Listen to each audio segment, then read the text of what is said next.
I'm Douglas Laycock. I teach at the law school at the University of Virginia, and I'm emeritus at the University of Texas. I've worked on religious liberty issues for most of my career.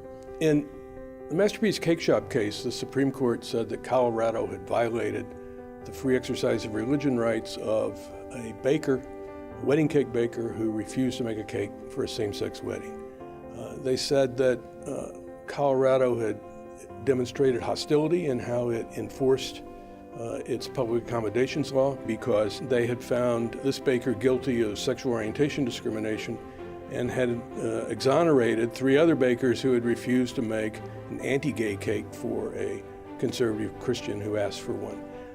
And the general reaction to this opinion is that it's a very narrow decision on an odd set of facts. It isn't going to happen again. I think that's a mistake, and that's what I'm talking about. The facts that gave rise to the Masterpiece Cake Shop decision are in fact quite common and can easily be recreated. Anybody who gets caught up in one of these cases can easily enough send testers in to ask for an offensive conservative Christian version of the same goods and services, and they're going to get the same reaction.